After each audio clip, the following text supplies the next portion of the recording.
Hello.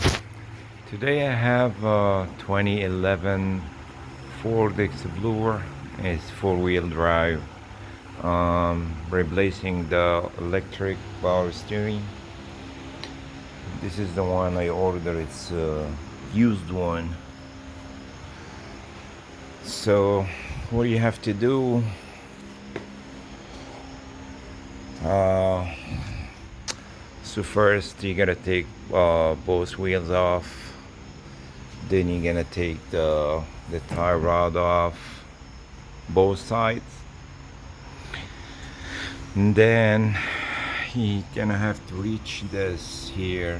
It's 10mm bolt to lose that, and you can open it here with a little bit bigger flat screwdriver. You can just hit a little bit with a hammer to let it open a little bit and lose it. Then you're gonna have to take off these exhaust, the front and the rear one. This car is so rusty and it takes time for me. Also, it's better to lose this rear mount bolt just to have easy access to remove the subframe. I have this stand over here just to hold it. So you're gonna lose this a little bit, lose this one also a little bit, this bolt, the frame, and then you're gonna come back here and lose the rear bolt. This is the 24 and the front one is 21. This is the mount was on top on here.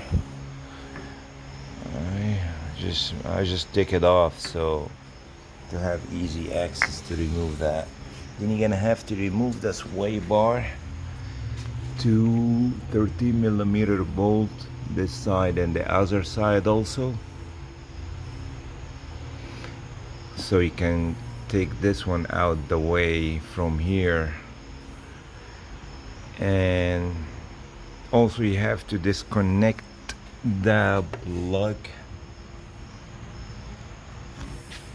the electric power steering plug, those two plugs right here, and the 2 bolt for what's holding the power steering, the rack and pinion. This 2 bolt over here, I think that was 18mm, just 2 of them that holding the rack and pinion. That pretty much it. This is the only way to get this out, because no way to remove this from here or over there. Is gonna stuck over here, so that's why you have to lay down the subframe. This is pretty much it. It's not really hard, just take time because it was rusty. So please like and subscribe for more videos, and if you have any question, just comment below. Thanks.